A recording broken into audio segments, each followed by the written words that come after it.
general nerdery. So I was listening to one of the My Brother and Me live shows the other day, and Lin-Manuel Miranda did their like opening theme song and stuff, and I'm like, yeah, that's what I want to do.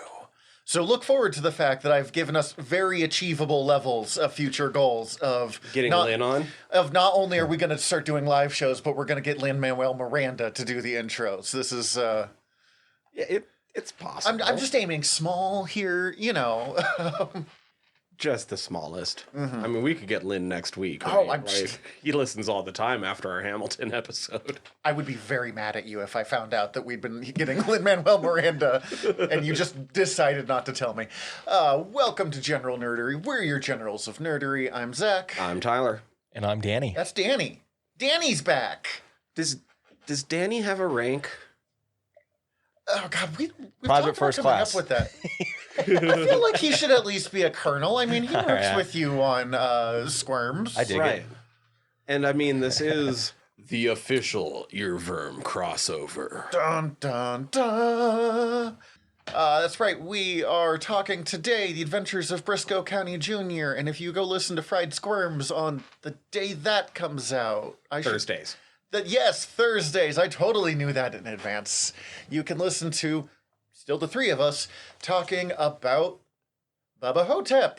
Because we wanted to go all out on Bruce Campbell in the ways that we tend to do it, which is focusing on a, specific bit of work and not just talk about the man. Although we do have like a standee of Bruce looking over us He is staring today. at me and judging the quality of the show that we're doing. I think he's staring at me, unless this is one of those Mona Lisa things where he's staring at you no matter where you're at in the room. I think it's the Mona Lisa eyes. It shouldn't be. He's clearly looking to the side, but like the eyes are just so piercing. Oh yeah, he's using his peripheral vision. Perfect.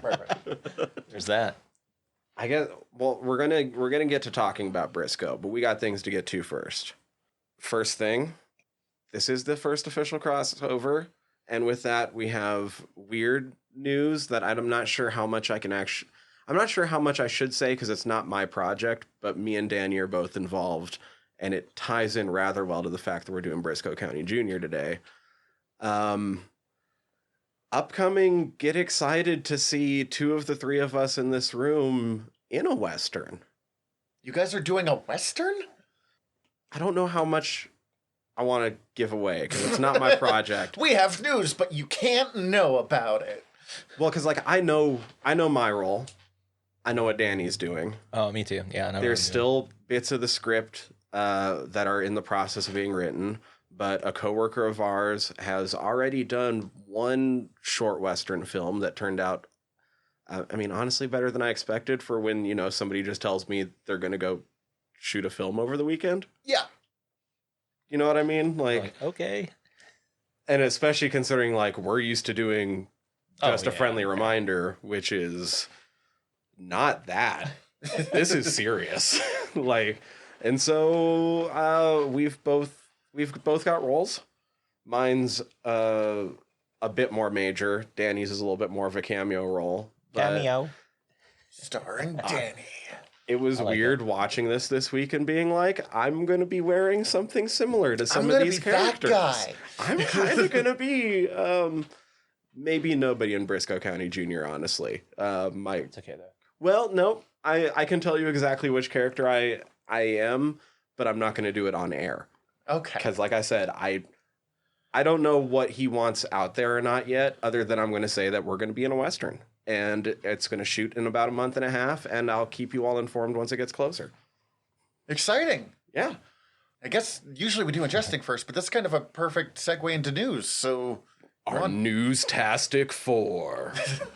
Where do we want to start with? Read our Mr. Fantastic, a.k.a. our actual science news bit. We can start with the actual science, especially because that just keeps me talking for a second, because you brought the other three news items. Yeah.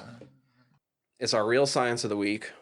A lot of people, now that vaccines are rolling out, and some places are still opening up faster than they should be, but things are opening back up again because things are happening to start to quell the Rona. On average, I saw a statistic that the average person gained like 1.9 pounds per month of pandemic. So about 25 pounds. I know that's true because I had just lost a lot of weight before COVID hit. And I checked myself and I'm back, baby. So if you're one of those people out there like me that are trying to start to exercise again and get rid of all that COVID weight, there has a study has come out recently that shows that there'll be a little bit added benefit with a catch. It has now been shown that exercise improves the quality of your sleep. It was kind of debated before. Other studies that they had done had sort of come up either showing that you got worse sleep or that there were, at best was no change. A bunch of researchers were kind of like, well, that doesn't make sense. It seems like there should be a deeper connection considering we've been able to prove that resting helps your exercise. Like there should be some sort of connection definitively, even if it's bad, the other way around. So they took a look at all the methods. I guess a lot of ways that you like categorize things in sleep, it's kind of like a checklist. Like if during sleep this, and this happens, then you hit this stage, and then you just check it off. If this, and this happens, then it counts as this, and you just check it off. They're like, well, what if we actually measured all of that data past the check mark? Like, what if we saw how, like, instead of, just saying you got to this level of deep sleep, once you get to that check mark, does it keep going deeper? What's actually going on once you're past that level? Turns out exercise seems to make your sleep more effective. You get to your first few different cycles of sleep quicker, and even though they last a shorter amount of time, they are denser with the things that actually make you rested. That actually kind of makes sense. On like days that I laze around and do nothing and then have to go to sleep and then get up the next day, I'm just like, oh God, I did nothing. Why do I feel so dead? Yeah. Now here's the catch. It is objectively measurable that exercise makes you sleep more efficiently now. Unfortunately, subjectively, most participants and most people, after getting into a vigorous exercise routine, will actually, when asked, at least initially rate their sleep as the same or worse. That's weird to me.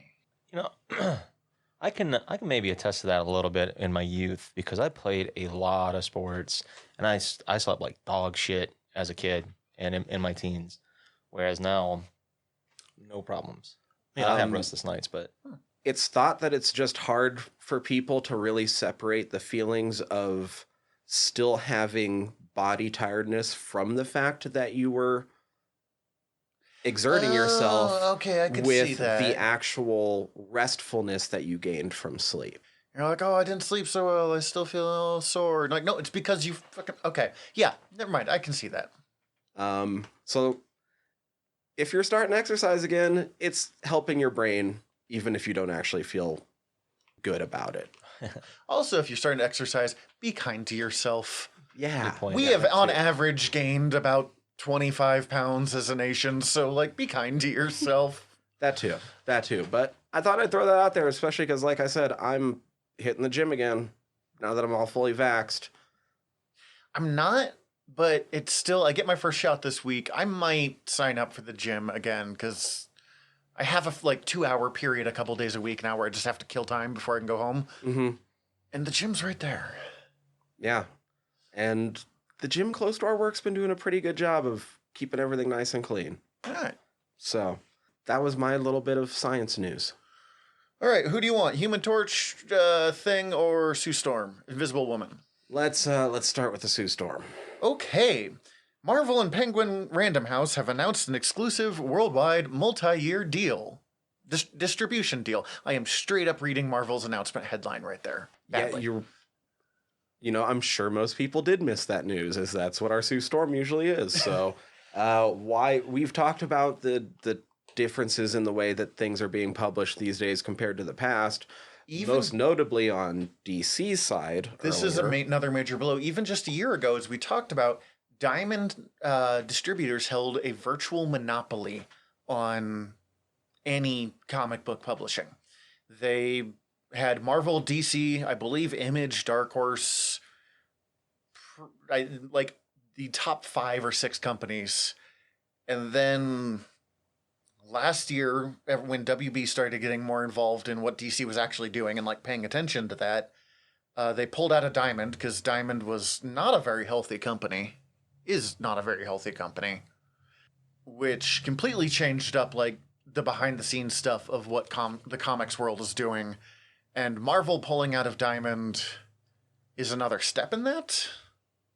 Also, Penguin Random House is they're a pretty big just book publisher and distributor in general. So them taking over for Marvel is comics being taken more seriously, like as a medium in some ways, I think. I don't know if it's good or bad. I'm wondering if it's them being taken more seriously, or for physical booksellers having to reach out and expand what they're doing in the increasing digital world. I don't know. I heard that booksellers didn't get hit nearly as hard by digital books as they were expecting. I mean, I should go digital with my comics just with the sheer amount that I own. But God, I just don't like it that much. I know you do almost exclusive, like, digital reading. Yeah, unless it's... like, there's certain series and certain books I still want to own. Mm-hmm. But if I just... most things I don't want to own, though. Like, that's very specific characters. That's very specific creators. Most of it I'm okay with just reading it and moving on to the next one. So you have much more room in your apartment as a result than I do. Yeah. You two have seen my collection. Yeah. From a year ago, so it's worse. Noticeably. Yeah, there's not much to talk about here because, honestly, comic book distribution isn't the world's most exciting thing, and it's so early that we don't even really know what it means for comics, but we've talked about how the industry has needed change, and it's changing, and now we just have to figure out if it's changing good or bad. It's hard to see moving away from Diamond as a bad thing. Yes, no, I'm optimistic, but I also don't trust companies anymore. Fair. I mean, just in general. I'm not even throwing shade at comics in particular here. Cool. So that's Sue. Like I said, you have 3 bits of news, so let's go. Yes, I'm deciding as we go which one's which. Let's go with the odd one out. Let's go with our Ben Grimm. That would probably be the Obi-Wan cast was announced today. Okay. That's right. You sent me that. So, beyond the obvious, we have Ewan McGregor as Obi-Wan Kenobi. We should say most of this cast, who they're playing, has not been announced yet. We finally get confirmation that Hayden Christensen is coming back as Anakin Skywalker. Mm-hmm. And people are really excited about that, which is weird because I remember him being hated for being Anakin. My issues with his character in those prequels were not his fault. I should get that out there. Yes. Yeah, because the character is so much better once you Clone Wars. Yeah. It was George Lucas's writing more than anything, I feel like. I think the other 2 that we might be able to guess, beyond the fact that it's obvious who Ewan and Hayden are playing, is we have Joel Edgerton and Bonnie Pierce, who will probably be Uncle Owen and Aunt Beru like they were before. Yeah, because that's who played them in episode 2. Or who they... Yeah. We have Kumail Nanjiani, who... I can't imagine who he's playing, but they do like to bring comics into Star Wars movies, so... Yeah, and it's weird because he recently got, like, real buff. Yeah, he got super jacked for the Marvel movie he's going to be in. Yeah. Even though he didn't even have to. Oh, he didn't have to? No. He just was like, well, I'm going to be in a Marvel movie, might as well. That's pretty much his reasoning. He's like, what? No, like, I don't care if you're telling me I don't have to get in shape. Like, I want the Chris Pratt. Like, give me the Chris Pratt. So, who else do we have? Moses Ingram. Everyone else, we have no idea who they're playing. Moses Ingram was most recently Jolene in The Queen's Gambit on Netflix. I haven't seen it, but I've heard very good things. Likewise, yeah. It's really good. And Jolene is one of my favorite parts. So Excellent. We have Indira Varna. Wasn't she on Game of Thrones? you know what? Let me double check that, but I think that's, oh yeah, because she was, what's her name? That's with From Mando. Oh, she was with I literally do a podcast for nerd stuff in like every week. How can't I think of Mando's name? I was about to say, well, his name's Din Djarin, but Thank you. That's very helpful. This is no, a great but news section. I'm doing a why good job. can't I think His of her first name? Pascal. Pedro Pascal. Right. But Oh, who he played in Game of Thrones? he was the Serpent Adorned. What's her name? I know exactly who you're talking about now. Now that I think Yeah. about it. He's the Serpent Adorned. Yeah, and it's his partner. Yeah. I had stopped And I watching. can't remember her name. Yeah. I'd stopped watching Game of Thrones by that point. Damn. I wasn't trying to get involved. Okay, who else? Alaria Sand. Okay. Who else do we have? We have Rupert Friend. I'm looking on a very tiny screen here. I apologize as I stumble over these names. Okay. He looks like he's going to play an Imperial, but I have literally no basis for. I who mean, this it guy would is. make sense. Rupert Friend has played, like, he's a CIA operative in Homeland. Yeah. Okay. The type. We have Benny Safdie. Benny Safdie is acting? He's just on my list here. It doesn't say what he's. Not that he hasn't acted before, but Benny Safdie is one of the Safdie brothers who is currently a directing duo that is very highly sought after because they just knocked it out of the park with Uncut Gems. Oh yeah, I've actually heard of that one. No, they just have him on. I've got a meme that Star Wars released with like all of the actors and their names, and he's on it. I guess he could be directing. No, I mean he has acted before, so it could like definitely cameo. be in it. But Safdie is like, They got Taika to act in it. We'll get directors. That's fine. yeah. Simone Kessel. Other than her name is perfect for a Star Wars movie. Right.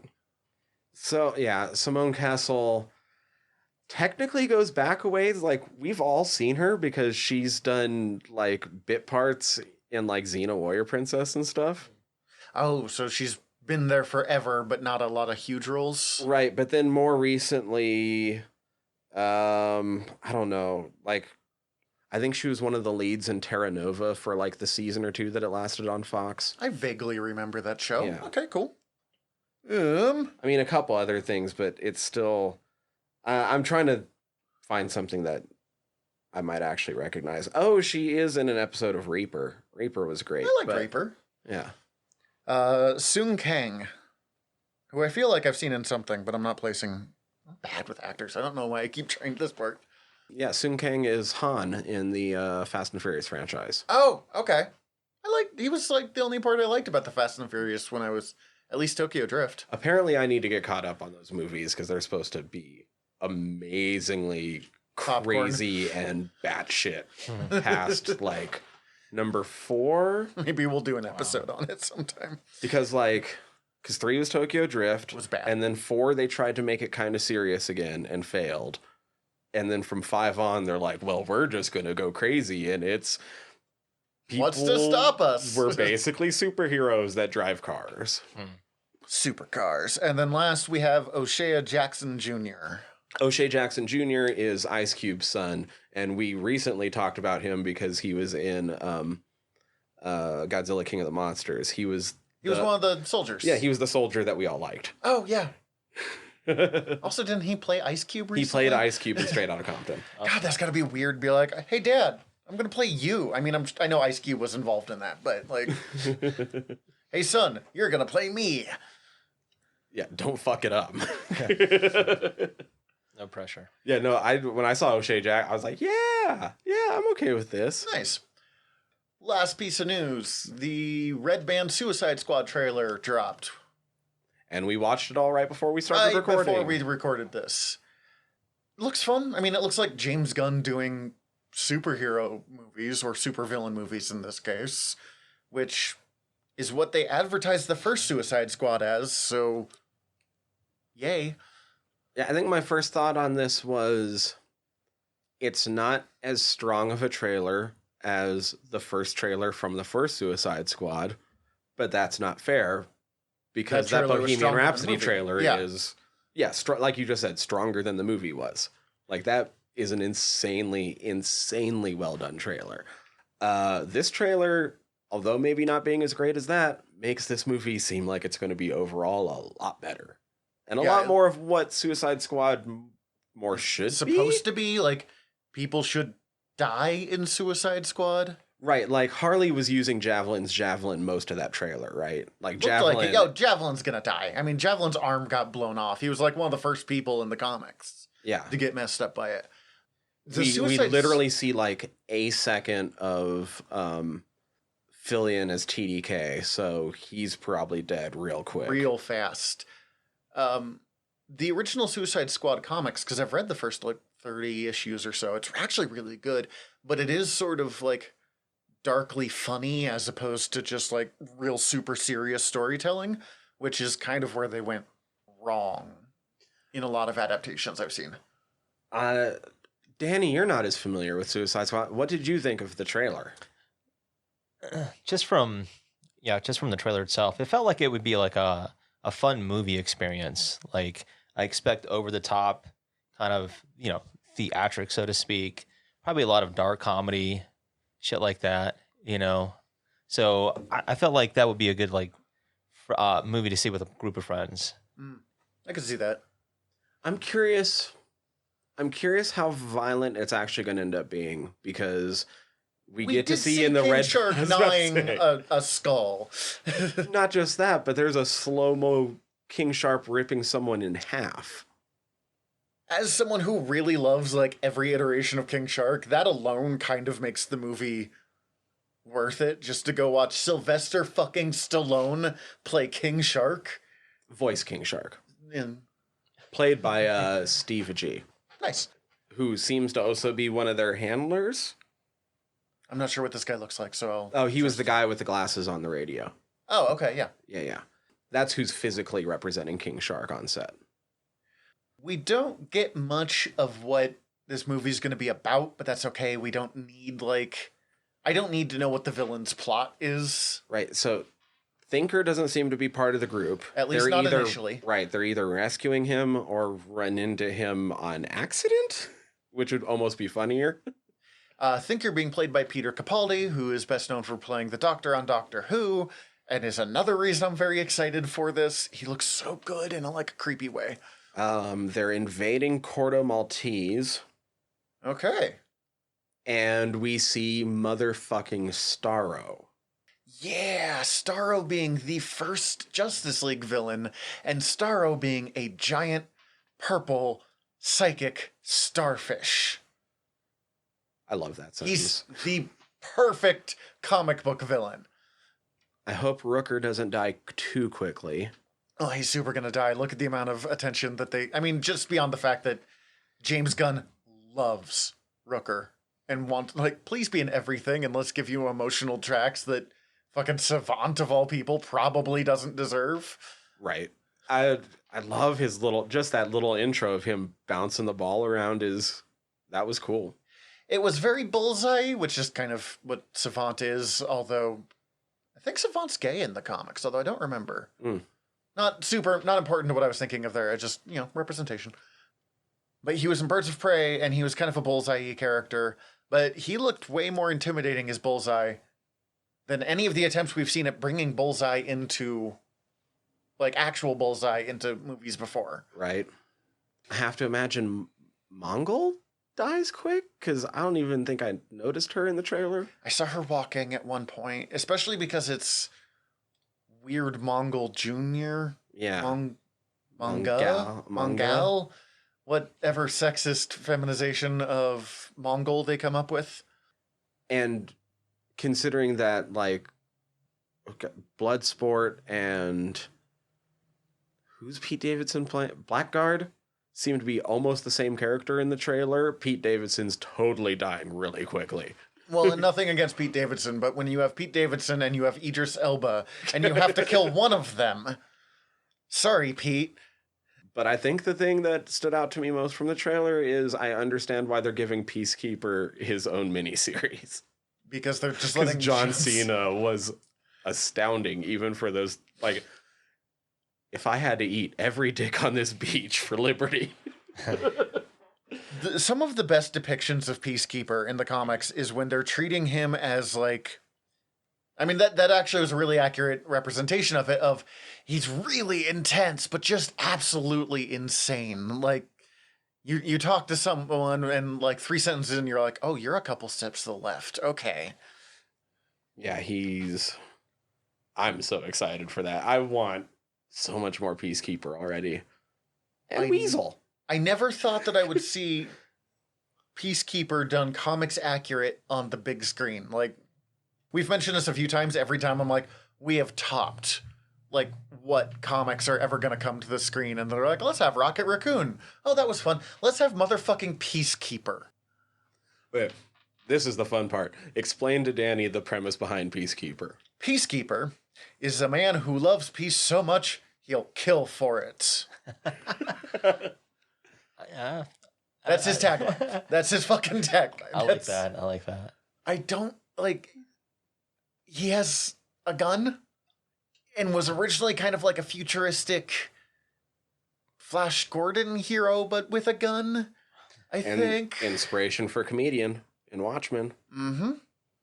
And when they put him in Kingdom Come, they gave him a kind of Boba Fett look, so that's where I always, like, associate him. But man, I know a lot of comic books, and all I can tell you about Peacekeeper is he was fucking awesome in the Jaime Reyes Blue Beetle run that originally came out with the character, where he was playing, like, I used to be a complete nut, and now I'm going to be your mentor. I'm excited for it. Should be fun. It's the first time that I've seen a superhero trailer in a while and went, I think I want to go see that in the theaters. I mean, I don't right now because the idea of theater still gives me a cold sweat after a year of COVID, but the idea is there. Maybe by the time it's actually out. When's it coming out? August, I think. I shouldn't say that without checking, but It's sometime. They're starting This to drop year. trailers. It's that Yeah. soon. That's it for the news? That's it for the news. What have we been ingesting, gentlemen? After watching all of that City Planner play City Skylines on YouTube, I broke down and bought City Skylines, so I've been playing some City Skylines. How's it going? Pretty fun. It's the first time I've played a city sim since probably SimCity 2000. Yeah, that's accurate. I always did enjoy the genre. I'm not sure why I stayed away from it for so long. And this morning I had a hard time sleeping because I just kept going over how I might actually, like, organically build a hexagonal city grid rather than just turn on unlimited money and go to town gridding it all out first. You could just do what Missoula does and change the shape of the grid in the exact, like, center of town. Yeah, about that. And then the only other thing is I finally got around to starting Atlanta. And I don't know how I missed this show for so long because it is perfect. That's so the good. Donald Glover That's show. the Donald Glover. Like Keith Stanfield. Yeah. And it is hard to describe. Really funny. Really real. Kind of dark. I remember when the reviews first started coming out and people were like, Troy. Because, I mean, before this, Donald Glover's, like, thing he was best known for was being Troy on Community. Mm-hmm. And then we got Atlanta, and they're like, oh my God, Donald Glover, you grew up. And I'm only maybe like, I think I'm just under halfway through the first season. He's been technically homeless this entire time. He's barely making ends meet. Like, had a $96 paycheck one episode while trying to support a daughter. Ugh. Like, it is weirdly real while being really funny. It's good. Yeah, it's really well written. I was going to say it's kind of a decent representation of Atlanta in general, not just, Midtown, downtown, all that stuff, like suburbs and what have you. Yeah, I'm so excited to watch more of it. What about you, Danny? All right, so I'm going to start off with stand-up. I've been ingesting a lot of stand-up, hence why I wrote that question on the board at work. So with that, it also kind of ties into the second thing I've been ingesting a lot of is reaction videos. So so the reaction videos are kind of a tie-in from stand-up because I like watching people react to, like first time hearing a particular comedian or a certain bit, and the punchlines already, and you're kind of expecting the reactions from the people, and that's kind of what I enjoy. So on top of that too, I've been getting into a lot of hip hop again. Oh, Yeah, I've been ingesting a lot of hip hop from the '90s, which ties into my recommendations as well. I don't know if that's too far ahead. We'll do that at the end, Okay, but so that's fine. I'll hold off. But those are the three things. So stand up, reaction videos, and hip hop. nice. Let's see, what do I got? I picked up the first miniseries of the Ultraman comic from Marvel, which we talked about here, so I figured I'd mention.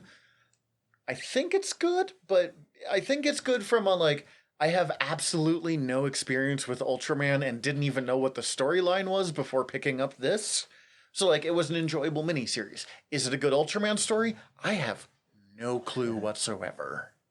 But, it's got a weird silver man that grows giant and punches kaiju. What's not to love That's in amazing. this? He's got a fin for some reason. Don't care why. It's cool. The other thing is a recommendation that we had actually had on an earlier episode. One of our guests recommended it to me. It's called The Magnus Archives, which is a horror podcast. And I think it's interesting, as I was talking about, I don't watch horror. I don't read horror. I have no experience with horror, except for the fact that I realized today that half the podcasts I follow are somehow horror based.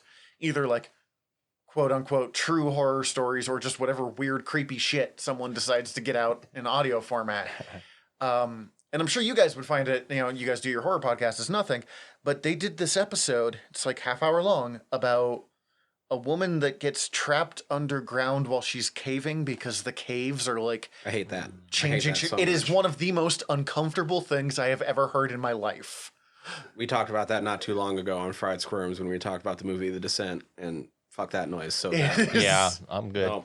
No thanks. It is super good, but I'm kind of terrified of Lewis and Clark Caverns now, which I love. Good. Lewis and Clark Caverns. So. I don't care. Be scared. Yeah, be afraid.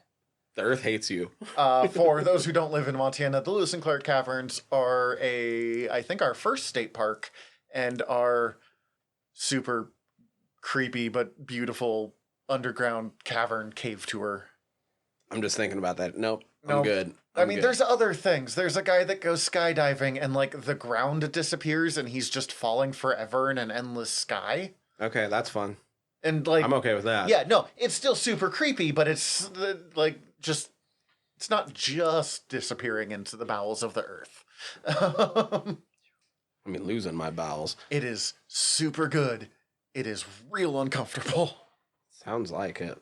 Man, let's lighten this back up. Okay. And take a break, and then talk about some Brisco County Jr. I am in. And our man, Bruce Campbell. Dun, dun, dun, dun. So, we decided to do this just at random because we're oh crap, we don't know what next week's episode is. Brisco County Jr. That's on a list of things I wish more people had known about. And then I mentioned it to Danny, and he goes, I want to be in on that. Yes, sir. And then we had already talked in the past about talking about Bubba Hotep. Yeah, we talked about bringing half. me on back to Frid Squirms from Bubba Hotep before General Nerdery existed. So it all works out. We're having a Bruce Campbell day. We apparently had a Bruce Campbell weekend because we all would have had to watch all this shit. True that. yeah, definitely. Or Friday at least a and Bruce Saturday. Campbell week. So I guess that's the place to start. What is your history with the man, the chin, the legend? I mean, I'll start because I guess it was a weird combination. I had seen him before I had thought about who he was. Mm-hmm. Because I used to watch Hercules and Xena all the fucking time. I've probably seen every episode of each of those shows. which it makes me super sad about how shitty Kevin Sorbo's ended up being. Oh yeah, But he's like, the I'm so worst. glad that Lucy Lawless is super fucking She cool. is so awesome. Yeah. And so he showed up as the Prince of Thieves all the fucking time. He directed a few of those episodes too, I think. Mhm. And so I knew him initially as the Prince of Thieves. And then I was walking through Walden Books in the mall. And I was passing by the biography section en route to the fantasy section. And suddenly I saw his face looking out at me. And it was If Chins Could Kill, Confessions of a B-list movie or Hollywood star, something like that. Which is the best name for a auto bio that I have ever seen. And I was poor, and so I didn't buy it because I was going to buy a different book. But I was like, oh, so that's his name. That's who he is. I need to be on the lookout more. For Bruce Campbell. And then, of course, at some point, I don't remember my first time seeing Evil Dead 2, or Army of Darkness. I'm pretty sure I saw Army of Darkness first. But at that point, I would have immediately been like, well, that's Bruce Campbell. He's the Prince of Thieves. And I'm going to continue watching this because it's him. And it kind of just went from there. I'm like, it's Ash. Even if he was first the Prince of Thieves to me, like, he's Ash. And so I'm just happy to see Ash everywhere, anywhere. Everywhere. Nice. What about you, Danny? Man, so I go way back with Bruce Campbell because as a kid, growing up in the 80s and having access to cable, I got to watch a lot of stuff I probably shouldn't have been, and that includes the Evil Dead franchise, more specifically Evil Dead Part 2, because that was the one that really, like, as a kid, it spooked me. But once I got past, like, the initial fright, because it was dealing with supernatural and demons and stuff like that, and as a kid, that's, to me, that was a little bit more pressing. Like, I don't know if this shit's real or not. I'm just going to go with the default. But I need to know what to do if I come upon a haunted cabin. Right. But, the more you watch stuff like that and you realize, oh, it's just a movie, But I will say this, like, that put me on the radar for who Bruce Campbell was. I still didn't know who he was at, like, Bruce Campbell. I just know he was Ash. Mm-hmm. Right. And then I was really, really, really anticipating when Army of Darkness came out, to the point of, like, fanaticism. Like, I could not wait for that fucking movie to drop, man. And when it finally did, I remember too, because I begged my grandma to rent it over the weekend, and we went to like a pick-a-flick, and it was different. I was expecting more Evil Dead 2, more so than like slapstick, Right. but I still liked it. And that right there, like, from then on, I knew who Bruce Campbell was from then on, and that was like 92. And I was aware of what you were mentioning with Brisco, and that, even though I didn't watch it at the time, and then Xena and Hercules and all that stuff, Yeah, because I don't think I saw any Brisco until like late high school. Yeah. I didn't see Brisco until the DVDs came out. So yeah. Yeah, and at the time, like, I wasn't into Western because I always associated with them like old Westerns and black and whites. And at that time, being a kid, I was like, oh, that's boring. But man, that was stupid thinking back then. That was super naive. Let's be honest. Like, there's some really great Westerns, but there's also some really boring fucking Westerns out there. Like, But, I just think as a kid, you have your what you like or what you deem as something that is boring. And so it's just exposure. That's what it is. I think Army of Darkness was my first experience with him. My buddy Jason had been trying to get me to watch Evil Dead and Evil Dead 2 forever. And to this day, he struggles with the fact that I don't like horror. He's being like, no, come on, it's great. We should watch this. I'm like, but I don't. But no. But he got me to watch Army of Darkness first. I think he was like starting to catch on, and this was his like, I'll sneak him in. And I loved Army of Darkness, and I did not like Evil Dead or Evil Dead 2 at all at first.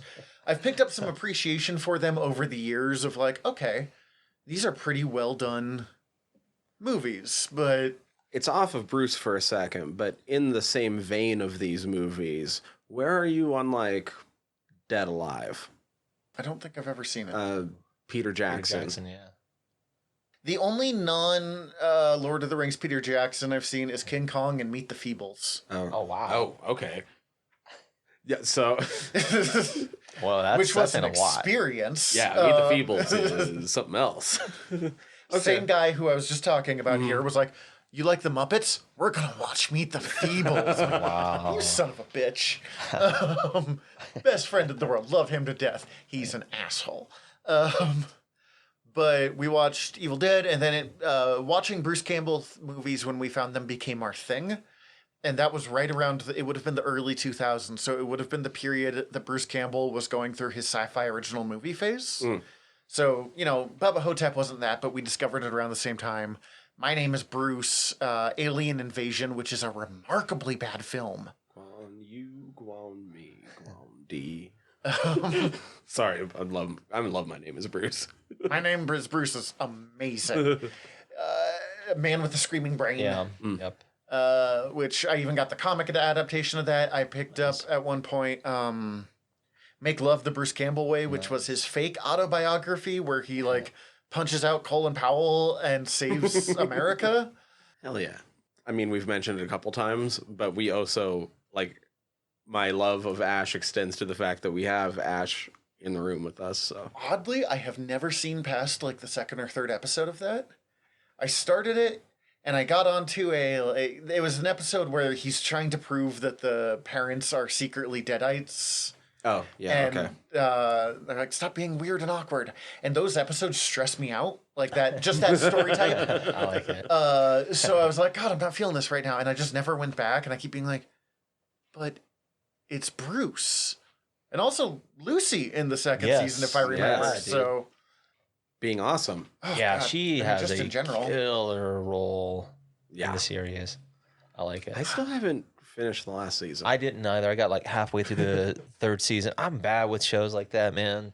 So, but I enjoyed it. Don't get me wrong. I mean, it's fucking Bruce. It's Ash. Don't call I me watched Ash. a lot of Burn Notice back in the day too. Nice. Mostly yeah. because Bruce Campbell. That was one I never really got into because at the time I really wasn't watching a lot of USA television. Well, and that's because it's not a great show either. Yeah. Like I had fun watching it, but I'm not going to pretend that Burn Notice was like a, page turner, as it were. I had some roommates get really into it at one point, so I've seen a great deal of it, but it was more like I'd get home from work and they would already be, 2 episodes, 3 episodes past where I'd seen them before, but I'd still sit down with them for another 2 or 3 episodes. And Yeah. It was one of my depression watches at one point, so like depression binges.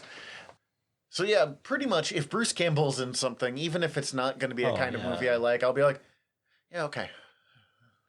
all right, so now more specifically, Adventures of Brisco County Jr. We didn't watch the full season.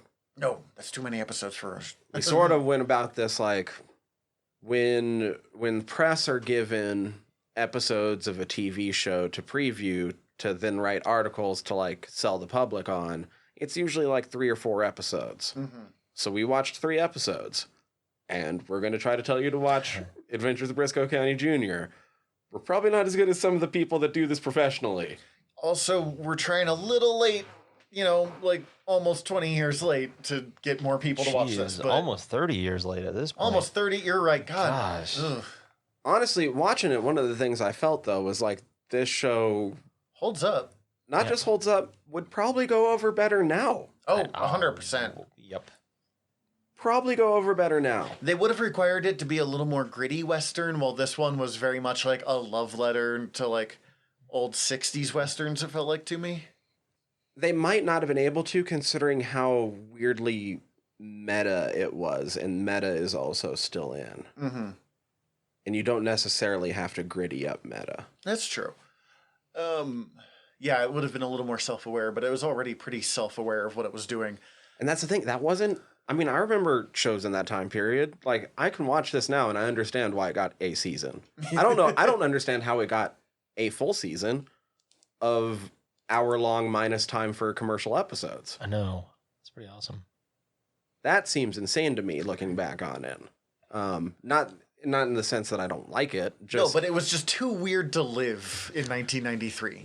I can say this, though. Think about some of the other shows around that time. You had, like, Twin Peaks was around the same time period, Northern Exposure and shows like that. So there was a little bit of weird already there in was the some mainstream. weird, yeah. Well, and Star Trek was at the height of its popularity Yeah. at that time, so they were getting away with some strange things.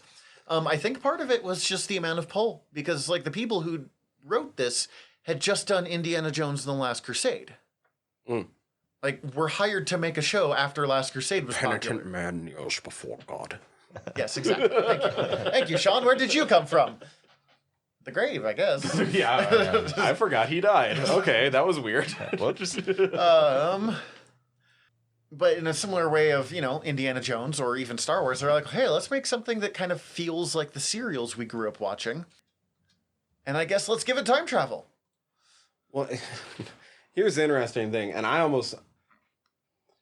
after me and Danny got done recording last week and we were talking about the fact that this was going to be coming up, we started looking up shit already on it. Oh, man. Immediately. And I almost felt bad for you for a second because this is like our wet dream. Oh, yeah. No, this is your guys' time to shine here.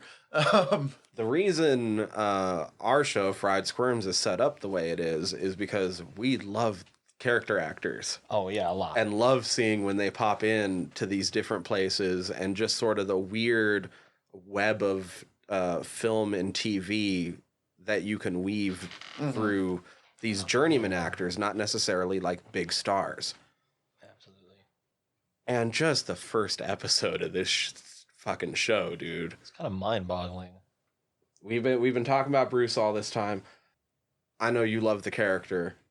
Julius Carey.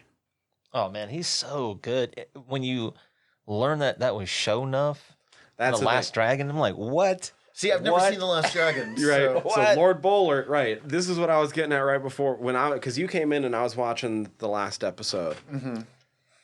And we started talking about it for a second and I'm like, it's hilarious watching him because it's Sho'nuff.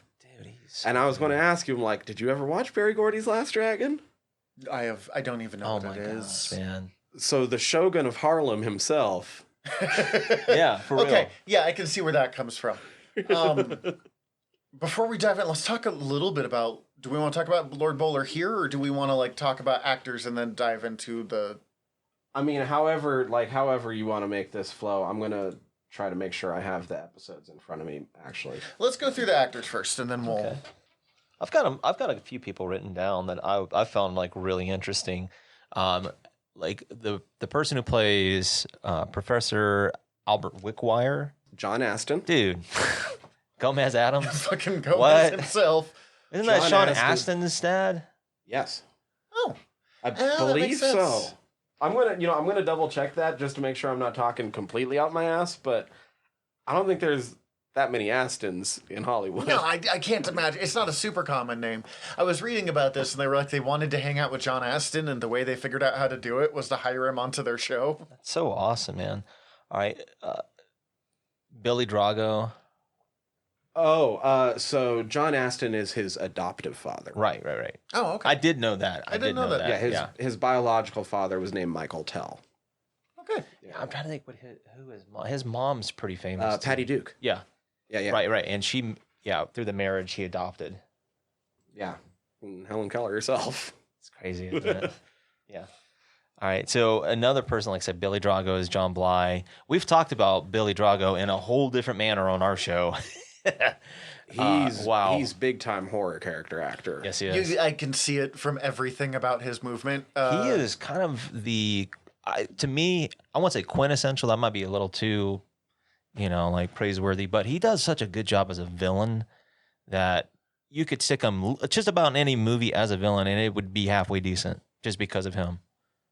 Oh, God. What would the last thing we brought him up for on our show be? Man, I don't know if it was anything past Imprint, but I thought for sure we had one past Imprint, but maybe not. I mean, possibly knowing his credits because he has an extensive filmography.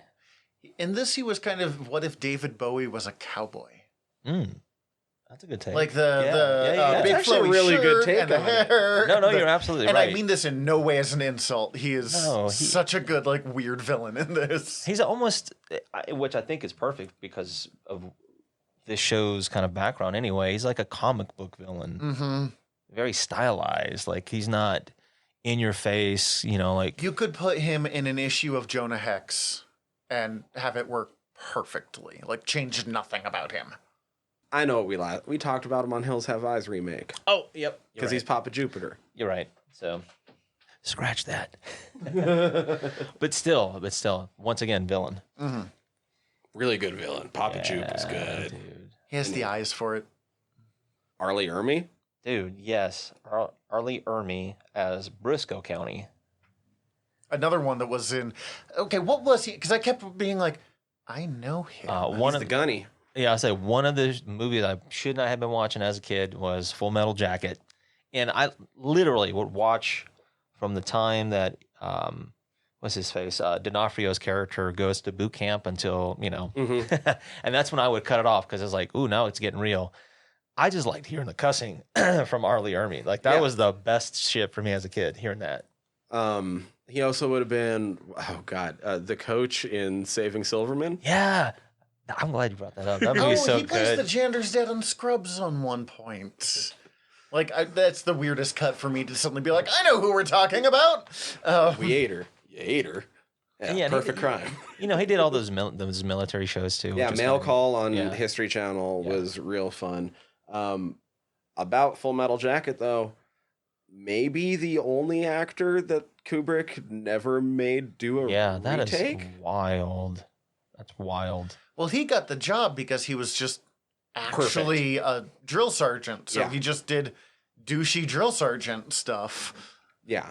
Boy, did he. Yeah, right. But it turned out to be a good actor. No, solid actor. I know he's done I would not have recognized him in this as... He's done some stuff that's like still serious but comedic as well. So he has chops, or he had chops, I should say. I mean, he would have done a decent, like, if they had just done a Western movie of the original Brisco County, like, chasing down the Bly Gang, that would have been a solid Western on its own right. Without a doubt, yeah. MC Gainey, who I best think of as Swamp Thing in Con Air. Swamp Thing. One of the reasons I said that this show was so meta is because it was a Western that was kind of trying to do what they were doing with Westerns at the end of the old Hollywood era, which is kind of also the downfall era of Westerns in general. It used to be you'd have the earlier Western stars, and they'd go do their thing, and then they'd wash out for a bit. Some would go then act overseas, especially in a lot of Italian productions. The spaghetti Westerns. Not only spaghetti Westerns, some of them would find their way into like low-budget giallos and stuff. Makes sense, yeah. And then if they resurged in their American career at all, it wasn't a true resurgence. What they would usually do is take all of these old heroes and cast them as villains against the people that they wanted to be up-and-comers. Interesting. Almost the entire boardroom of tycoons are all played by old Western heroes. Oh, that's wild, isn't it? Awesome, actually. That's really cool. So that way they're like, it's totally not the guy from the other movie, but it totally is. And this new one can take him out. Yeah, Stuart Whitman, who was the asshole, the one that he actually fights at the end. Like, he was in the Comancheros, a few other things. He actually has a really interesting career. He was in, like, Superboy back in the day, too. And... Wow. I thought I'd seen him in stuff before. I always forget that Superboy was a TV show that was a thing. Oh, yeah, the Virginians in this. Yeah. James Drury. That's crazy. Rayford Barnes was in the Wild Bunch. Like, all of these guys, he was young Jesse James in... Oh, yeah, he was Pitts in Young Jesse James. Like, all of these guys have legit, like, Western credits. Yeah, like big names. Interesting. Which is fitting. Like you said, it's meta in that sense. I'm also always just happy seeing Kelly Rutherford. Yeah, no, she's very pleasant on the eyes. Dixie Cousins. Oh, yes. We will be discussing her when we get to the episodes a little bit. At least that first one. And then who is it that plays Socrates Poole? He's one of the main actors. Oh, Christian Clemenson. I knew him as the serial killer from the first season of Veronica Mars. That's wild. Oh, wow. Okay. He plays a very good serial killer, by the way. I was trying to figure out. He was one of the ones that didn't immediately jump out at me. Now I got to take a look to see what. I mean, he's might been know in some from. well-known things, but he didn't really jump out to me when I'd seen him at first. And then I looked through his credits. I was like, oh, I probably have seen him. I just don't recognize him. he does have a career, yeah. Yeah, he's got a pretty extensive career. No, the only person from this cast that doesn't seem to have found some kind of career. Oh yeah, okay. So I would have seen him in Almost Heroes. Oh, yeah.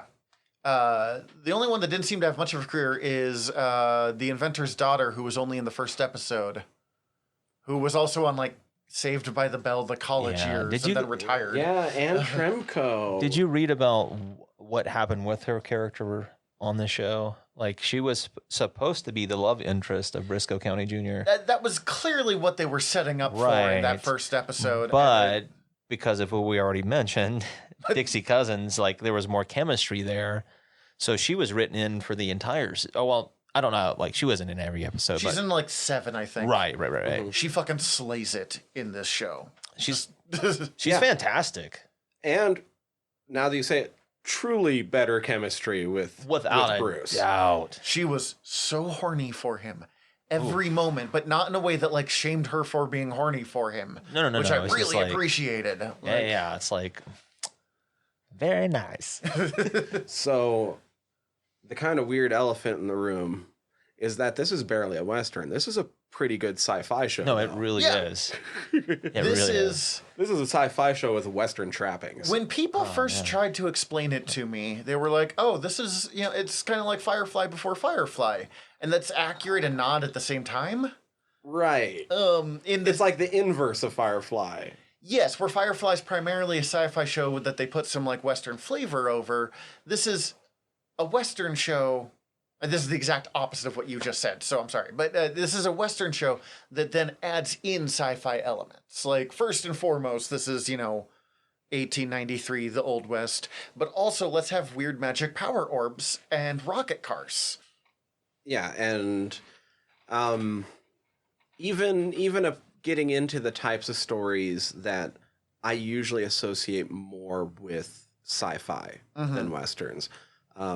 The third episode, I was commenting when you came in, like, it's very much like you land on like a monocultural planet. Star Trek did it like every other episode. That's kind of a utopia, but there's something there's something already off there, or you accidentally bring something in that's off, and you have to see how it all plays out. It helps that Tasha fucking Yar of the Starship Enterprise is on that episode. Right. Actually, we watched 3 episodes, and 66% of them had major Star Trek actors involved. Which is wild, thinking about that. And I know multiple other characters. I was like, oh, I know they were on Star Trek. I'm just not sure where. I know the guy who played Deputy Puel, I think in the second episode. Robert Picardo played. This would have been a year or 2 before, and it's weird to see him in this as like a kind of scuzzy, dirty deputy, because he is always the like stuffy, prim. That's a good point. Guy in everything else that I watch him in. That's how I liken him to it. Yeah.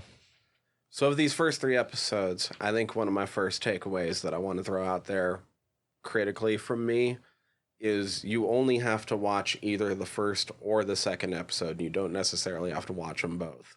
I feel like the second episode was made because they realized that not everyone's going to watch a double-length episode to start a series. Oh, that's a good point. Because it wasn't supposed to be 2 hours? Well, the first episode was... Oh, well, I guess with commercials and stuff, that would make sense. Was 2 hours, and then the second episode being the one with the Orb Scholar. The Orb Scholar and the Dirty Sheriff and all that stuff. I don't know, I really like... I feel like the second episode, the first half of it, was just reintroducing the series for anyone who missed the first episode. But the second half had some really nice moments, like Lord Bowler singing to him while he's dying. That's true. Is probably my favorite scene of all of these 3 episodes. And I actually want to talk about Bowler here because 2 things. One, I have this list of like, if I ever had my way, this is a character that I want to put in something someday, and Lord Bowler is just on that. I like him a lot. because that guy just owned that role. And I mean, like, everything down to like what he's wearing Yeah. is actually pitch perfect, and point two, accurate, because cowboys of color outnumbered white dude cowboys by a significant amount. And a bowler hat was much more common than what we think of as like a cowboy hat these days. I was going to say, one of the things that impressed me from the series was how accurate they were with the hats. That's awesome. Most of the hats were a lot more period accurate than you get from a lot of standard Westerns. Well, because, I mean, usually the hats look like Brisco had. And I mean, Brisco is very much the archetypal movie Western character. But the world he's in is pretty good for like what the Western would have been like. I know they shot most, if not primarily all of this, on lots. So I would imagine they had access to a lot of wardrobe. Yeah. It was either the last or one of the last shows ever shot on the Western backlot that Warner Brothers used for forever. There you go. Exactly. So they had access to some really cool stuff. And it looked the part, too. Like, it looked really good. We haven't talked about what this story actually is at all. I know. We Nope, we just got excited. Brisco County Jr. is a bounty hunter. His father was a famous marshal. His father had gathered together this super badass gang. The John Bly Gang. John Bly Gang. But then ends up getting murked when they get their way out. Yep. He gets sprung, so to speak. Yeah. So Briscoe's after the 13 of them. And other shit's going on because while digging the railroad, a mysterious orb was unearthed. Unearthed foreign object. Yeah, It's a a UFO. I love that. That's another one of those meta bits you're talking about.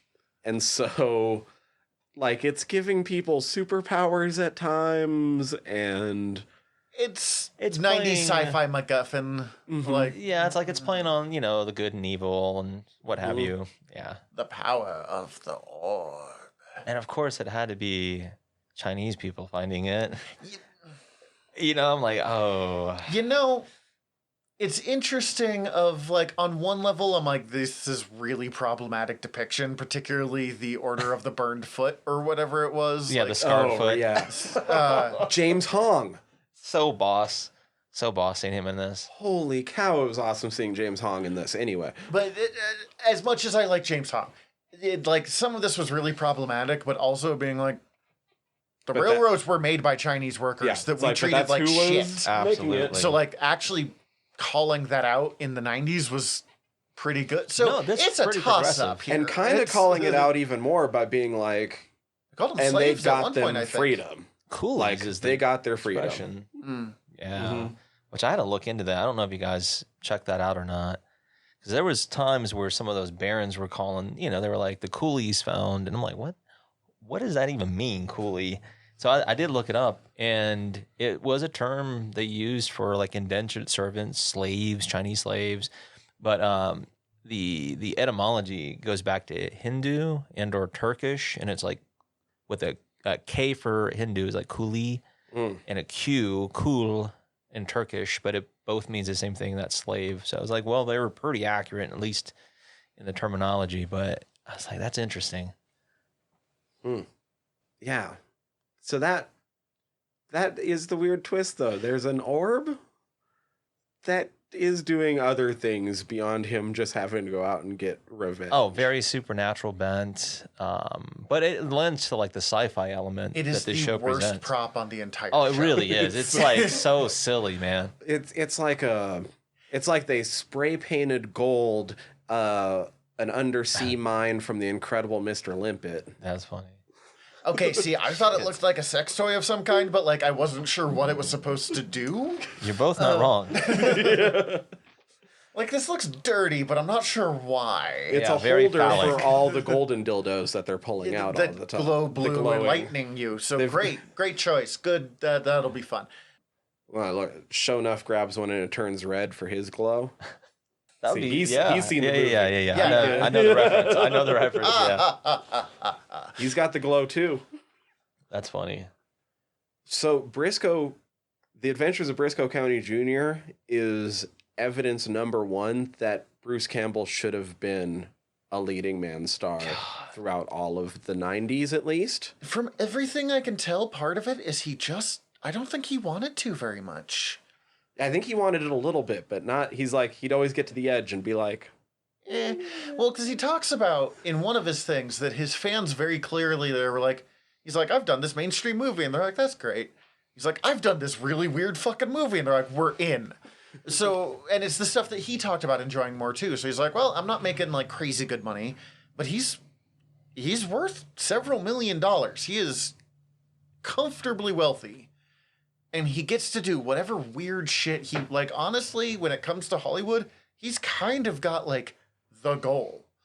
Plus, he gets to show up anytime Sam Raimi makes a movie. Right? I know. That's And awesome. just pay his bills. What he did. He's got to be in Doctor Strange. Yeah. Who knows? Oh my God, it'd be so great if he was an alternate universe Doctor Strange. That would be funny. Old Man Strange would be hilarious. I mean, look at him. He could pull it off. Just grow the beard, yeah. Just grow the beard. Just grow the beard. I'm looking at like he'll respond. Just grow the beard, Bruce. Believe in you. Maybe to give you guys a little insight of how I viewed the show initially, I think I told you both this week, was after getting into it, like the first episode and watching the majority of it, I came away with two kind of conclusions or two takeaways from it. Mm-hmm. And one was like super excited, like, man, this is so good. I'm enjoying watching this. This is like exactly what I like exactly kind of what I want in a show. And then the two was I was pissed off for the fact that I wasn't watching this a long time ago. I'm like, what the fuck, man? This show is so good. But once again, I think it's just one of those things, like it flew under the radar. It had a certain following, and those fans are the ones that kind of kept it alive too, because here we are talking about it almost 30 years later. Well, especially before the age of the internet, this would have been such a hard show to sell. I know. And I didn't know about the sci-fi elements at first. Like when I first Neither heard did about I. this. So a lot of the like fan base for Bruce Campbell, probably like who we are today, probably would have given it a pass at the time. And a lot of Western people would have been watching this being like, what is happening right now? Well, and they thankfully even turned it into a joke in the show. But let's all be real. The name Brisco County is a really weird name. Yeah. I'm not even sure why they went with that, but it's a solid name. But They bring it up in the show, like somebody realized it before they started filming. They're like, dude, like every time we say this dude's name, it sounds like we're saying a place. Mm-hmm. Brisco. And maybe that's just a weird coincidence that happened to be the case, But I don't know. I don't know. After looking at the title sequence and stuff, it's like, Yeah, especially putting it over a map too. Yeah. Like they were playing with maybe double entendres and stuff. Well, I feel like someone thought the joke of the place, no, the person, and then like it just stuck. It's just a gag. Yeah. they are amazing with double entendres, as you find out in episode 3. Are they? Pun after pun after pun. John after pun. Aston, every up. every bit of conversation between Bruce and John in that episode is double entendres. All right, as a kid, a lot of that stuff would have flown right over my head. But being an adult now, I'm like, man, there was times where I was like, I gotta put this on pause because I can't believe they're actually putting this in here. This is fucking hilarious. This is crazy right now. A lot of that stuff really blew my mind. Hey, good for Gomez, man. I know. Good for that. He's a lover. He's He's just a how lover. it goes. With a former Miss Universe. It's crazy, isn't it? Yeah. I mentioned this to you when we were watching right before of a thing that I kind of discovered through Cara Dune in Star Wars. Honestly, is I really love like a woman's really like muscled set of arms. I'm like those are, and that woman has some very nice arms. I think it was the Miss America one. Yeah. Both of them, honestly, in the 3rd episode. Kept themselves up well. Yeah, Corinna Everson and Well, like the Shavoenka sisters or something. yeah, and Cameo Newer. Corinna Everson is the one that's actually been in a number of things. Like you've seen her in things and other things. and Yeah, just she not does have that realized like, sense of Yeah. The weird one that I actually can remember is that there's an episode of Charmed where Paige hulks out and she's Hulk Paige. Really? Yeah. Wow. That's funny. That is really funny. God, 90s TV was such a wild I time. know. That was a really kind of magical time for a lot of this stuff because They started to have the funding to do things, but like we're still But only being watched. kind of. But and no one was paying enough attention to them because they weren't bringing in, millions upon millions upon millions of dollars like they are today. So they just could do whatever weird shit came to their mind still. I wonder if maybe the show would have went longer, though, if they could have adapted it to a shorter format. Because like I said, I understand this doesn't feel like the time period. Because I grew up in the time period. Yeah, likewise. There was things similar that were also getting in the weird, but this still doesn't feel like then. Well, I mean, like he did a few years later another action 90s show, but was only like half an hour, and it didn't do great either. I think it was just... He did Jack of all trades. That's the one I'm thinking of.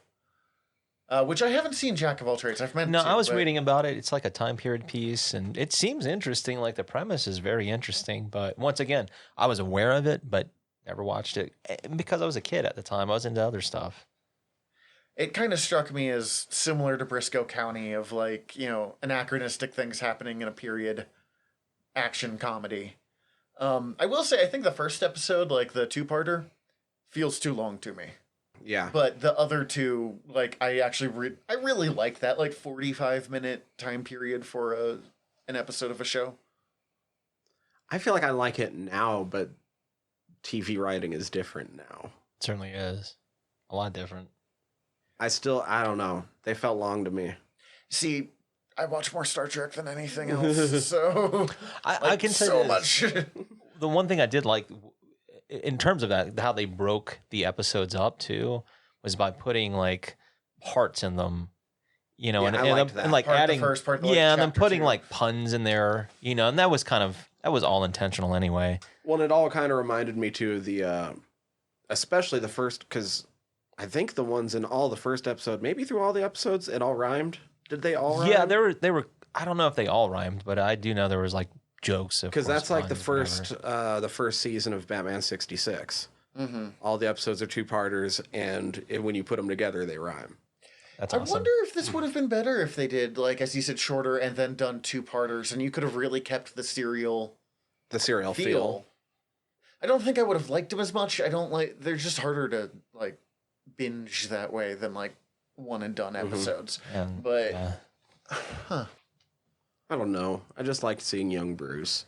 I did too. There was a moment. One of my notes is like, I think it's one of the first times you actually see Bruce Campbell. He's like very scruffy looking at the beginning, Mm-hmm. Yeah, he's about to be hung, and he's wearing Right. the mustache, I think, or the maybe beard. I don't know. Yeah, he's got like real scruffy 5 o'clock shadow. Mm-hmm. I was like, man, he kind of looks like present day Matt Dillon.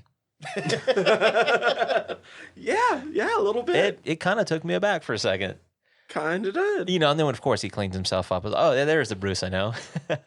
But one thing I really enjoyed was one of the side characters was the guy Pete.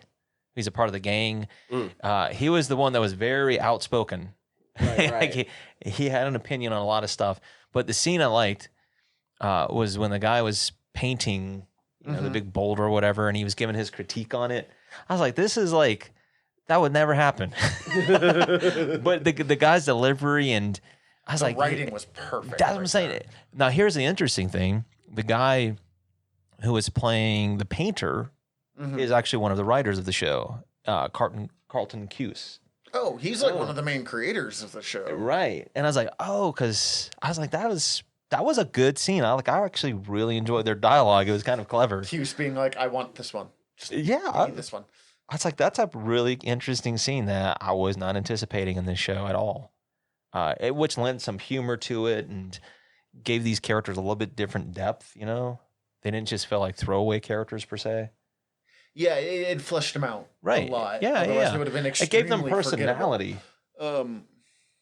But I really enjoyed his character. Like, he had some silly-ass lines, and I liked them.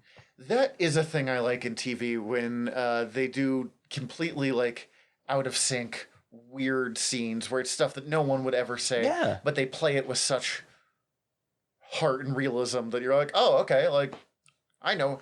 I enjoyed it. You're a D&D character, but man, you're one that I play. Like, I really liked it. Did you guys see the little bit of trivia about Dixie Cousins' song?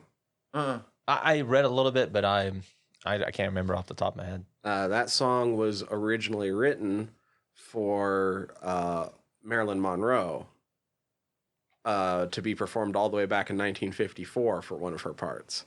That's nuts. And then it apparently never happened, but they still Warner's had it. held on to the music. Wow. And they gave it to Brisco County Jr. Why not? Well, and especially why not for the Dixie Cousins character? Yeah. So, oh wow.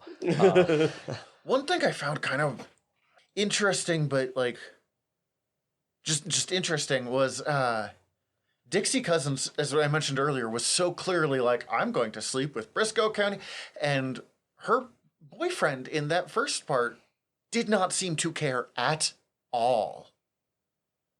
Like, I super would have expected, like, oh, he's gonna, like, the person that's he's hunting down is gonna turn on him because he's jealous of the girlfriend. He's just like, no, you have fun. I'm gonna turn on you for other reasons, but, like, whatever. I know we talked about it just a little while ago with what they call themselves, the Scarred Foot Gang or whatever. Yeah. There was something that happened in there. I about lost my shit when I saw it because of how silly and how funny it was. When Brisco was getting attacked by those guys, he grabs a guy by his leg and uses it to kick another guy. I about lost my shit when that happened. But then, yeah, that's when we get James Hong. I was like, that was pretty cool. Like, it was a little silly with their fight on the hot coals or whatever. Mm-hmm. And then you learn, like, he's like, where'd you get that pistol? And you learn, like, yeah, he hand carved the pistol for his dad and what have you. So I was like, there's some clever stuff introducing these characters and having some kind of significance to the story, not just this weird little side shit going on. Mm-hmm. Part of me kept expecting him to, like, when I first saw the pistol, I'm like, there's going to be a big moment with this pistol. Like, it's his dad's gun. He's not going to want to use it or something. But nope, this is mine. Mine now. I've got complicated feelings about my dad, but this is cool.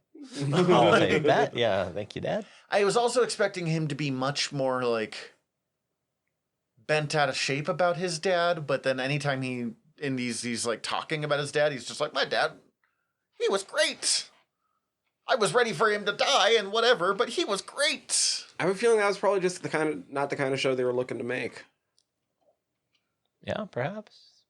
I kind of think that might have been the whole point of that scene, was just kind of like, we're just moving past this. Like, we're like, people are going to ask, like, didn't his father just die? Like, shouldn't he be grieving? So we're going to address it. Yeah. Here you go. Now we can move on. Exactly. No, yeah, I'm all in favor of not having another show be about daddy issue angst. Mm-hmm. And I mean, it's still interesting enough that he's still very much having to live in his father's shadow. Mm-hmm. I just was expecting him, I think, to be more resentful of it. And instead he's just like, yeah, that makes sense. No, my dad was the shit. Saved my life a couple times. Yeah. Like, got me out of a pinch. It's like, I get it, but now he's dead. I got shit I got to go do. I'm trying to think how Lord Bowler is introduced. There is a scene. He pops up because he wants the job that Brisco was just given. So he's like, meet me at this restaurant. Like, oh yeah, he's off the one a that paper. leaves the letter. That's right. And then That's when he right. pops up, and this is such a good way of like another setting the tone and introducing you to who the hell Bowler is. He puts down a The stick TNT, of dynamite, yeah. lights it, and says, "Whoever leaves the table first loses." That was a really good sequence. Brisco, Bruce, just like eating the scenery and that shit.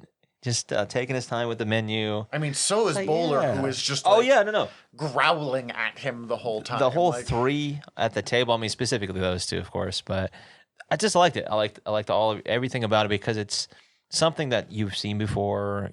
It's something that could be played out, just whatever. Mm-hmm. But they gave it something a little different. They threw comedy in it. Yeah, they still give you the tension, all the way up to the last little bit. They still have it out. Even his line when he gets thrown in jail, because he's like, I'll he's like, I'll eat out or whatever. He's like, I guess I'm going to eat it in jail. Oh, it was good. Get takeout. Yeah. So stuff like that, like I will say this: the writing in this is like really, really clever and really good. What do you recommend? The minute steak. Yeah. Like what? Brisco and Bowler originally weren't supposed to, and like even in the second episode, they were becoming more friends. But that wasn't the original plan for the show. They were going to have them constantly, like, he was not going to be the bad guy, but he was going to be like the enemy rival guy. And really quickly, I mean, they're not partners in any of the three we see, but they've really quickly kind of like oriented to at least frenemies. Yeah, like good friendly point. rivals, Good if point. nothing else. Which I like because it's you just get a much more enjoyable, I think, Bowler than when he's like over the top, like, I'll kill you, Brisco. I like how realistic Bowler is about his capabilities. He's like, dude, I'm just gonna wait for you Yeah, to get back on the trail, and then I'm gonna follow your ass. Like, I don't even know if that's his abilities as much as like, that seems like so much less work. well, I was gonna. The other part of that is I do feel like the show does a good job of making Bowler not inferior to Brisco, just different. No, And he's just a little bit worse timing. he is very competent in his own way, which is nice to see with the lone black character in a show, to have them be like, oh no, he's actually real good. No, he's clever. He's competent. He does things, but by his own accord. But he usually finds himself in some situations where he gets himself out of, or it tends to work in his benefit. Government's willing to hire him to Yeah, catch a tank. like all right. I wasn't anticipating that, but it makes sense the way that they set this up because the one, and I say this a lot, but there's a line that Bruce Campbell says as his character where he says, he's looking for the next big thing. And I was like, oh, that's actually a really interesting way of carrying this show with what they introduce with technologies, rockets, and, in this case with the tank and all that other stuff that they're throwing in. So they're keeping it meta. They're keeping, they're with the sci-fi too. All that stuff is, This takes place in 1893. three. The first tank actually does appear in like 1915, I think, by that point, tanks are a thing. And so I was just thinking about this while watching this of like people being blown away by seeing a tank. That would be blown away, but it's not actually as far ahead as you would think it is. And it's just Like 10 years. So 15 people years. would have Right, actually right. been alive to like see that. I'm just trying to imagine that moment where you're like going from horses Yeah. to within a 2 decades, fuck? cars being the dominant mode of travel. That's got to be mind-boggling if you think about it. I mean, I guess short, it's sort of like us and the internet, but right. I mean, yeah. because I remember Considering- I remember when we first got internet, Oh, yeah. and like the world is wildly different. What we're doing right here. A prime example, yeah. One other cameo that we didn't mention, but I remember that we talked about earlier that I was just reminded of. The defendant, when When they go up to the judge and there's the guy I wrote that before down. Brisco and Lord Bowler that Take it gets 50 days. really quick, 60 days. Everything was days. 60 days. everything yeah. was 60 days. And it's super quick. Terry Funk, professional wrestler. Yeah, legendary wrestler. Would not have known that. Good Yeah, job. I mean, Brian. I remember we talked about it, and when you see his credit as defendant, I'm like, I remember the scene, and then I rewound it, and I was like, oh, damn, if you're not paying attention, like, it's quick. It's really quick. But you're right, it's right before Bowler and Brisco get their sentencing. Yeah, but it's like Terry Funk. Yeah, I'm like, what? There he is. Danny had said something to me of at one point Bruce Campbell saying something about would have been willing to come back to Brisco County Jr. And I was like, well, you couldn't do that today because, 30 years later, it'd be like 1920s. What do you do? Fight the mob? And then like me and my wife both like sat there for a moment and went, actually, yes. Like Pinkerton and stuff like that. Yeah. Brisco County Jr. versus the Mafia. the like 2021 reboot that we didn't know that we needed. Yeah. I mean, we play around with ideas like that a lot. So, yeah. I'm okay with that idea. The Adventures of Brisco County the third, but really what's important is that Junior is still doing his thing. They had Junior's old man Batman. Uh-huh. I'm okay with that. He's like training his like kid, or he's training Lord Bowler's kid. Because that'd be a fun, because actor name. Julius Carey. Yeah, Julius Carey died away. in 2008, I think it was. Pancreatic cancer or something like that. Sucks. Yeah, it's sad. But man, he was tremendous in this as Bowler. Show enough. I was reading about it. He had apparently in college actually done like some studying and reading on black cowboys. So he actually knew what life was like for a black cowboy. And he's like, I'm just going to do that as accurately as I can. And as we were saying earlier, I mean, he does it down to the coat that he's wearing. Right. Yeah, they did a really good job of their research and the details they put in this and making it feel authentic and not out of place, you know? There's a good chance I might end up watching the rest of Oh, this I'm going to watch season. more when we get home tonight. Well, I went ahead and bought the first season on DVD. Well, there's Like, only the one, so you're all set. yeah. But I did. I was like, man, whether I do it now or in the future, like I want to have this in my collection. I'm actually thinking about buying it for my father-in-law for his birthday. I can say this. Because he loves Westerns and he at least appreciates like sci-fi like Star Wars or whatever, so it won't completely shut him off. Oh, you can get a really nice like box set for $20. Yeah, it's not expensive. Yeah, no, it's pretty nice. Arrow needs to get on that shit. Yeah, you hear that, Arrow? I know you're listening. Hear that, Arrow? Arrow. Shout Factory too, if you want to get on that. Ooh, right? Yeah. Publishing companies. Yeah. Okay. The sort of companies that tend to specialize in re-releases. Yeah, like with all these special features and cleaning things up. Yeah. Oh yeah, cleaned. I wonder what they shot this on. Do you think they could make a high I would def imagine version? they probably did film this on like literally film. Right. Yeah. Because it's early 90s. Everything. Right. So I would imagine, yeah. This wasn't on VHS. I mean, this wasn't on nothing. digital, obviously. No. But I would imagine it was on some kind of film. So it can probably be cleaned up, right? It was studio shot. Fox has it. It would just be a matter of convincing Fox that it would The money's there. Yeah. Well, I not think convincing Fox anymore. Convincing Disney that the money is there. Yeah. Well, as long as Bruce is still around and there's interest in it. Start a whisper campaign. Yes, I'm okay with that. Oh yeah, coming up on the 30th anniversary. It's time to jump on board for that. That would be a good time because they could advertise it that way. Yeah. See. And he's going to be in Multiverse of Madness.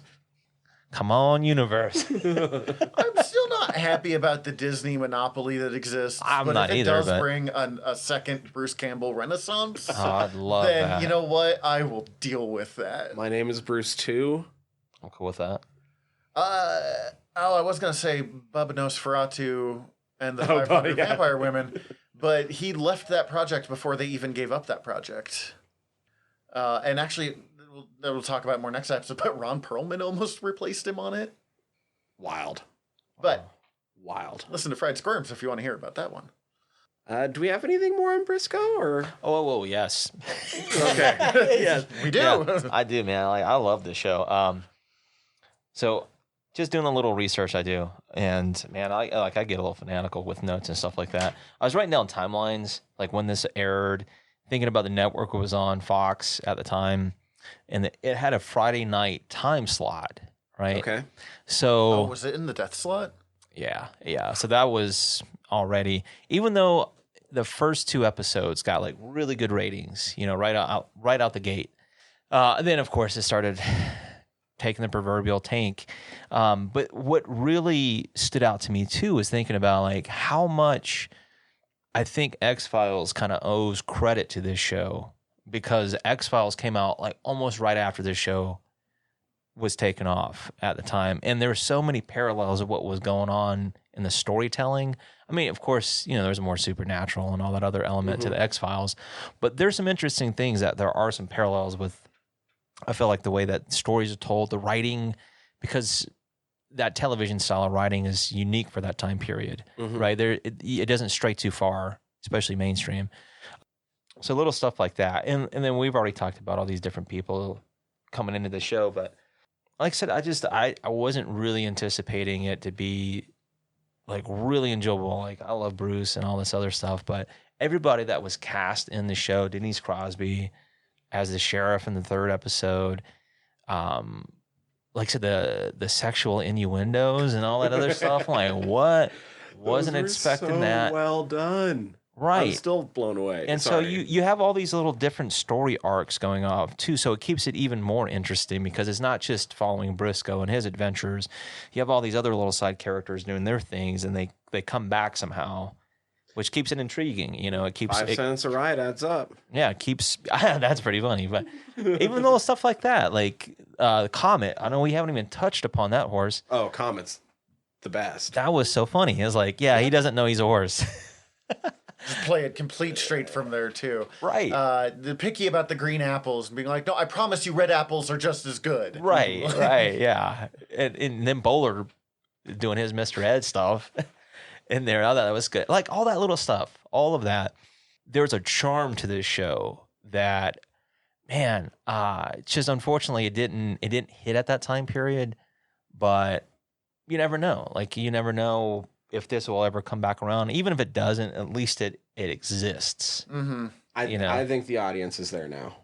But I was thinking, I was like, now would be a great I don't know time if you for could the show. pull it off as like a direct sequel, but you No, could do no. like a spiritual sequel to. Yeah, I mean, just a reimagining or whatever. Mhm. Yeah, so like I said, I really enjoyed it for what it was worth. Just really fun. I want to see how it. I mean, I kind of read how it kind of finishes out. It never really. I mean, you only do a I've season. never finished the series, honestly. Like I powered through like most of it in like 2 days. Yeah. And then I think I went camping and had to return the DVDs. Like It was like 27 episodes. That's actually a really good run for episodes that are almost. I mean, they're hour-long episodes. Mm-hmm. You know, so that's not bad. 27 hours plus. And that's a little your long, pilot. even for back then, for how many Yeah. episodes they would cram into a single season. Mm-hmm. I mean, that's essentially 2 seasons for most shows now, if not sometimes not 3. three. Yeah. That's true. I'm back and forth if I missed that or not. Like, I kind of like that more and more. They're being like, just however many episodes you need It for a does- season. Like, we don't have to fit a quota. I was gonna say it makes it harder to binge shows when they're this long for one season. That's a problem I had with X-Files. I love the show, but if you're trying to binge all like 13 seasons, oh, you better have a lot of free time. Yeah, my wife and I have been Good binging God. 90s Star Trek, and I mean, that's my favorite set of shows in existence, But, man, and that is It's a grind. 21 seasons of 24 episode seasons. Like Right. that is an yeah, investment. It's a grind. Well, and like one of my critiques of The Flash is it's always like 3 or 4 episodes too long that they've had to At just least. like pull it out. But other ones, I'm like, no, why are you so short? Like you should be twice as long. So, I mean, one of the great things of the move to streamers is a lot more of the streamers are just like, yo, tell your story. If that's 6 episodes, if that's 12 episodes, if that's... You know, it'll probably be shorter still no matter what, but you'll have better funding. Like, Some of the episode lengths vary a lot more these days. Mm-hmm. There's a couple points I do want to bring up before I sign off on this. There's a couple of gags they use in this too. I don't know if you guys picked up on. I'm pretty sure some of them are pretty obvious, like the thumb hitching gag that he does. Like he's like stretching his thumb out, and then the guy pulls over in his wagon, and he hitches the ride, and he's like, Hey. I was like, that's pretty funny. And there's a line. I don't know if you guys will pick it up because you guys were super young at the time when this happened. But there's a line that happens, and it's in episode 3. Well, you know, the No Man's Land episode. And I had the line that's referenced is, "Can't we all just get along?" I was like, that is like super meta, specifically for the time period for the LA remember riots. That, like oh, that's what I was gonna say. I recognized that it was from a thing, but I couldn't place what the thing was. Is that Rodney King? Yeah. Oh, yeah. Jesus. Yeah. It's like this. So even for the time period, they were being hyper aware of the time. Like now, the 90s. Dr. Quintana, Medicine Woman. That was another one I caught. That is so funny. That was a good one. So there was a few of those, and then another one that really, like, I probably shouldn't have laughed, but I thought was funny because of the delivery of the line. There's a part where there's a little girl who's got like her teddy bear or whatever. Mm-hmm.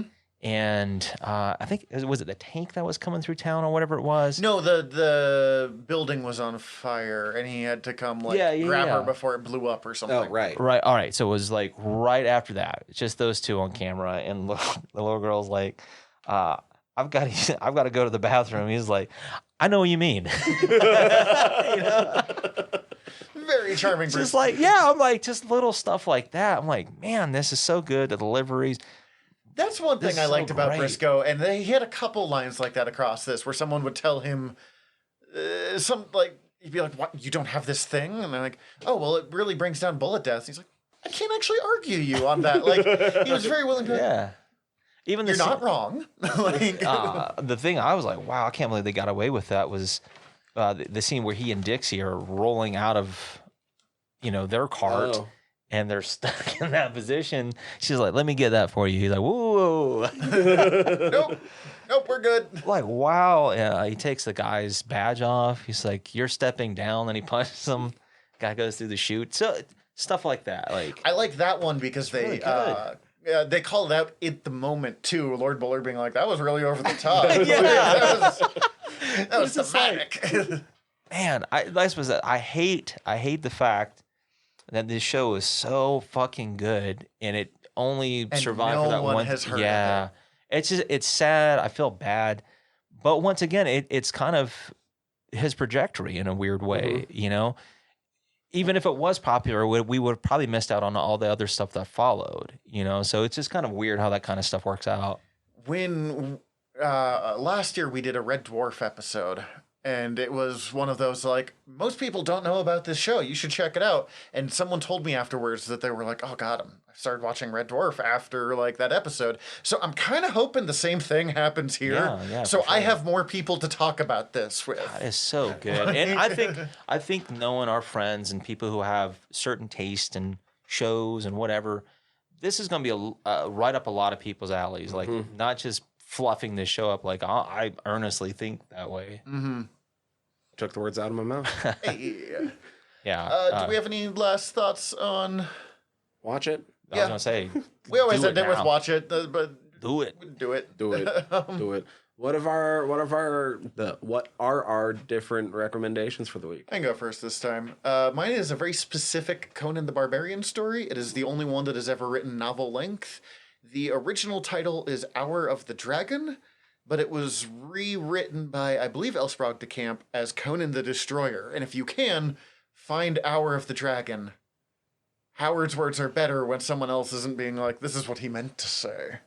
Not that he was like a super deep. It is a recommendation with a content warning, for sure, because there are some kind of racist bits that pull me right out of the story. Like, the blacks, I'm like, that sentence never starts well. Like, that is... Yeah, when you preface it with the anything, it's like, oh, like, here we go. No, Howard, please stop. You were doing so good. And it's really frustrating because, like, you ever hear, like, you feel a story in your blood? That's how I feel this story. Like, they're describing Conan's emotions, and I'm like, listening to this while working in the dish room. I mean, I totally would. Never mind. And I'm just like, I am feeling this. Yes. I have the same emotion. And then they have that. And I'm like, oh my God. Ow. I'm out. Okay. Never mind. Not feeling that. We'll get back in, but give me a couple of paragraphs. So, I mean, we talked about it in the Conan episode. He was kind of trying, but he was also kind of racist. And he also came from Texas in the 1930s. Like, that says a lot.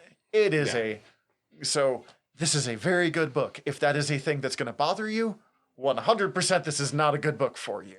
Not Fair. Bother you, but like super, you know what I mean. We know. Okay, so I'd already mentioned that I've been on like this big hip hop kick lately. And with that being said, I've been really into this guy named Harry Mack. He's a freestyle rapper. Mm-hmm. And he does this series called Omegle raps, if you want to call it that. I mean, that's what it's called, but it's interesting because when you see stuff like that, you can't tell if it's scripted or, you know what I mean? But watching them and the thing that really gets me more so than anything is the positivity. Like he's there just to make people smile. And so what it does for me is like, I'll watch an episode, I'm like, okay, I'm in a good mood. I actually feel like doing stuff now. So it gets me through when I have to do a lot of homework like we did this week. So if people are into like I said, positivity, somebody who's like fucking crazy with freestyle lyrics, like everything's off the top of the dome, and it's because people are giving him the words, and it's crazy. So I really like that. And something that I watched recently because of a recommendation you gave me, Tyler, is Ted Lasso. I highly recommend Ted Lasso. You're just all on So your positivity good. recommendations. Oh here. man, I love it, dude. Like it's easy. It really is, because I feel like, I've gone through my bouts of depression and all that, and it puts you in a place where it's easy to just kind of like be swallowed up by that stuff. But I think it's next for me after Brisco is done. yeah, I mean, but all this stuff, I think there's this, whatever you want to call it, but I think having like all this stuff lined up, like this positive, like, man, I was really excited about this show. And it's like, maybe it's just like a part of what's happening with me right now. You know what I mean? It's like, it's not intentional. It's just a part of that kind of experience. So yeah. Well, I know this year I've definitely, anytime something like makes you feel good, I'm like, that is worth its weight in fucking gold. Yeah, it's just like, it makes me smile. I like that feeling of giggling and smile. Like it gives me a kind of a pep in my step, so to speak. So I don't mind the feeling. So my recommendation is going to be Ash vs. Evil Dead. Oh, hell yeah. Hell With yeah. him staring at us like that, it would kind of have to be. If you guys, if those out there listening aren't familiar with Evil Dead, this kind of wraps up the story. Oh, man. In a way, you return to the character of Ash, and all you need to know for the beginning of it is that he's kind of a fuck up in life to the point where he has defeated the forces of darkness multiple times, including having traveled through time, and he still ends up living in a trailer trying to hit on younger women at his shitty retail job, and manages to fuck up and summon the forces of darkness again. It really is like he was a hero in the 90s and never got like what those people would have been on some of those shows. It's amazing. But it turns out the one thing he's really good at is kicking evil's ass. Yeah. He does it the Ash way. That's right. It's fun because he's much closer to his Army of Darkness character in a lot of ways, but he's not actually called... they're not allowed to use the words Army of Darkness because licensing rights were different. So he references some of the stuff that he did, but in a kind of oblique way that doesn't mention where you can find that. Plus, I mean, Chainsaw Hand? Oh, man, come on. How did I not mention he's got iconic? The biggest weakness of Army of Darkness is they took away the chainsaw and just gave him the gauntlet. Mm-hmm. Still cool though. Also, Boomstick. Oh, great! Yeah, I used to have that memorized. I could say that like pitch perfect. I still like the way that they use the Deadites in the series too. Like feels in place. Like it's good. We've already mentioned some of the people that are on the show, Lucy Lawless and all that stuff. So, if I remember right, Deadites actually have some decent jump scares too. Not really over the top, but for as like goofy a thing as they it are, still they do a has some like oh shit moments. And the first episode was directed by Sam Raimi, so it feels straight up, exactly pitch perfect. I was saying it feels right at home. So there we go. Ash vs. Evil Dead, my recommendation. Which also leads in really neatly into the fact that tie-in. We're about to go record. We're about to go record mine and Danny's horror podcast, so you can listen to us continue talking. All three of us continue talking over on that. That will come out later this week from when you're actually listening to this. Also, by this point, Noob Island is dropped at this point. Yes. So by the time this comes out, at least the first episode of Noob Island will be out. It is one of Tyler and I's other podcasts where we are teaching a deep dive into the magic of the Marvel Universe. you can find it on Mondays. So really just, back to us being weekly for you. Yeah, opposite weekend or opposite Mondays of general nerdery. And as of the time of recording this, we are just about to wrap up the first season, airing the first season of Word Balloons. God, I have so many podcasts that I keep forgetting what they're called. It's okay. There's only going to be more. There's too many. Well, listening to Magnus Archives today, I was like, I really need to do a fiction podcast. I'm like, with what time, Zachary? With what time? And of course, you can come back and see us again in 2 weeks, where we will be covering Zack Snyder's Justice League. Snyder Cut. Hashtag Restore the Snyderverse. I still can't believe that that happened. Hashtag Restore the Snyderverse, bitches. For this week, I'm Tyler. I'm Zach. I'm Danny. Dismissed. Hi, everybody. General Tyler here. If you like the show, please hit subscribe however you're listening to us right now. Also, if you could rate and review us however you're listening to us right now, or preferably over at Apple Podcasts, we would super appreciate it, as the whole world is ran on algorithms, and we want to be all up in them, getting our voice out to more places. Also, tell your friends. We always appreciate that. If you want to get in contact with us, ask us questions, give us comments, email us generalnerderypod@gmail.com. You can also contact us through our website, www.generalnerdcast.com. While you're there, check out all of our back catalog, or click the links up at the top, as we are part of the earVVyrm Podcast Network. Go check out all of our sister shows.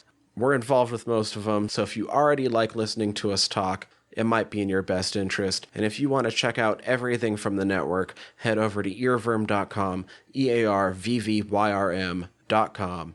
We'd super appreciate it. Love you all. Have a good one.